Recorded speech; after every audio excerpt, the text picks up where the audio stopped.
Deputy साहब भूपेंद्र सिंह जी, नगर पालिका की चेयरमैन साहिबा उषा कंवर जी, पंचायत समिति सुमेरपुर की प्रधान साहिबा उर्मिला कंवर जी, नगर पालिका के वाइस चेयरमैन चतुर्भुज शर्मा जी, हमारे बीडीओ साहब, सीआई साहब, सीडीओ साहब, नगर पालिका के अधिशासी अधिकारी जी, मंच पर उपस्थित नगर पालिका के समस्त पार्षदगण,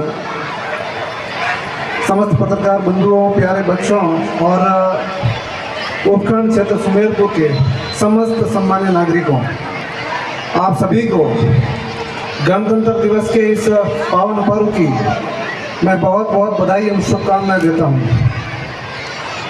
मित्रों, जब 15 अगस्त 2047 को देश आज़ाद हुआ था, जब देश आज़ाद हुआ तो ये देश कई धर्मों में, वर्गों में, जातियों में, क्षेत्रों में अनेकता लिए हुए था और इस अनेकता लिए हुए देश को चलाने के लिए, इसकी व्यवस्था को बनाए रखने के लिए हमें एक ऐसे नियमावली की जरूरत थी जो सभी वर्गों को स्वीकार्य हो और सभी धर्म के, जाति के लोग इसको स्वीकार करें। और ये संविधान के रूप में हमें आज़ादी के 2 वर्ष 11 माह 18 दिन बाद 26 जनवरी 1950 के रूप में मिला।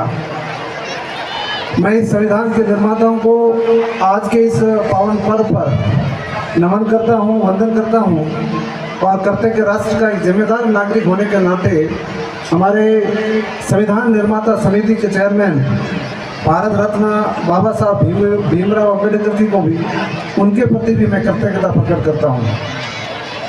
हमारा ये संविधान देश के हर नागरिक के लिए एक पवित्र ग्रंथ के समान है।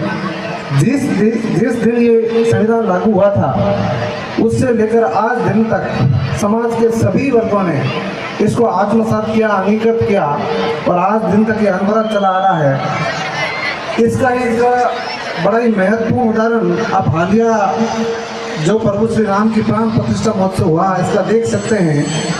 समाज के और देश के एक बहुसंख्यक वर्ग की आध्यात्मिक और भावनात्मक आवश्यकता के रूप में एक मंदिर होने के बावजूद भी जब इसका निर्माण संवैधानिक दायरे में सर्वोच्च न्यायालय के आदेश के अनुसार हुआ है, इससे बड़ा उदाहरण इस संविधान के प्रति कहीं नहीं मिल सकता है। ये अपने आप एक अनुपम और अनूठा उदाहरण है।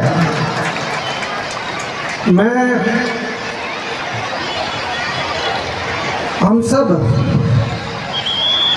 2047 को लेकर अभी माननीय प्रधानमंत्री जी के निर्देशानुसार विकसित भारत की एक संकल्पना के रूप में हम देख रहे हैं। हम सब चाह रहे हैं कि 2047 तक ये देश आत्मनिर्भर बने, विकसित राष्ट्र के रूप में अग्रणी, विश्व में अग्रणी भूमिका निभाएं। ऐसी हम सब लोग प्रतिज्ञा ले रहे हैं, शपथ ले रहे हैं। लेकिन इसके लिए बहुत ज़रूरी है कि हम सभी लोग एक जिम्मेदार नागरिक की भूमिका का निर्वहन करें। हम अपने लोकतांत्रिक अधिकारों के साथ साथ संविधान प्रदत्त जो हमारे कर्तव्य हैं, उनका हमें समुचित रूप से पालन करना होगा। मैं अभी देख रहा था, अभी इसी कार्यक्रम में भारत की 2 तस्वीरें मुझे नजर आई थी। एक वो भारत जो सभी ऐसे मान लीजिए कि एक तरह से विकसित भारत ही है, और अभी यहाँ 3 बच्चे मेरे सामने यहाँ मंच के सामने विराजे थे। तो हमको अगर देश को विकसित राष्ट्र की श्रेणी में, अग्रणी देशों की श्रेणी में लाना है, तो मैं दूसरे भारत की तस्वीर देख रहा था इन 3 बच्चों के रूप में, जो समाज के कमज़ोर तबके के बच्चे थे। इनको हमें और समाज के कमज़ोर तबके को आगे लाना होगा, तब जाकर ही ये देश विकसित राष्ट्र की श्रेणी में आगे आ सकता है। तो हम सबको मिल करके समाज के सभी वर्गों का समुचित विकास हम सबको करना पड़ेगा, तब जाकर ये देश 2047 एक विकसित राष्ट्र के रूप में सामने आएगा।